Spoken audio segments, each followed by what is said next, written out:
The summer sun bathed the small seaside town in golden light.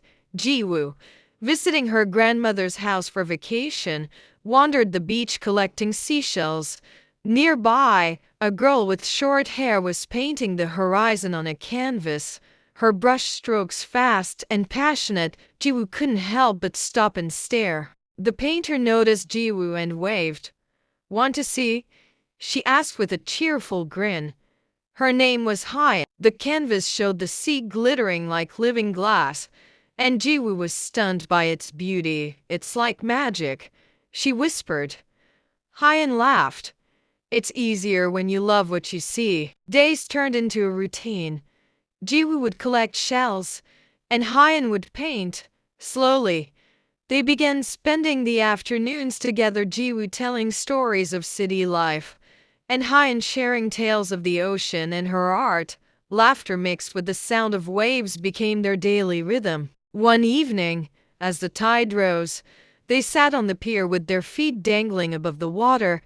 Jiwoo pulled out a small seashell necklace she had made and shyly placed it around Hyan's neck.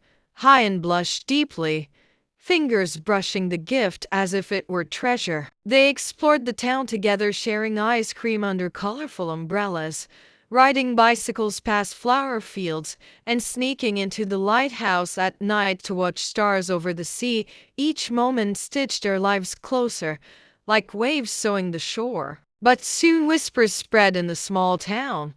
Locals noticed how inseparable they had become. Jiwoo grew uneasy, aware of stares and murmurs. One night she told Hyan, "What if they don't accept us?" Hyan squeezed her hand firmly. "Let the sea judge us. It's the only thing big enough to matter." A storm arrived suddenly, waves crashing against the pier. Hyan grabbed her paintings to save them from the rain, and Jiwoo ran with her, laughter and fear mixing. When they reached shelter soaked to the bone, Jiwoo looked at Hyan and realized she didn't care about anyone else. This was her home. The next morning the storm had cleared, leaving the air fresh and the sea shining. Jiwoo and Hyan sat on the beach watching the sunrise. "When summer ends, will you forget me?" Jiwoo asked softly.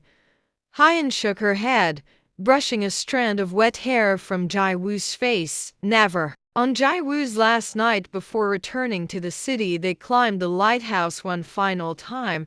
Surrounded by the ocean breeze, Hyan handed Jiwoo a folded canvas. When she opened it, she saw her own portrait, eyes bright, smiling, alive. Jiwoo's heart swelled with tears. As the ferry prepared to leave, Jiwoo and Hyan stood hand in hand at the dock. "I'll come back," Jiwoo promised. Hyan smiled, tears in her eyes, seashell necklace glinting in the sunlight. The waves crashed against the shore, carrying their story into eternity to hearts tied forever by the sea.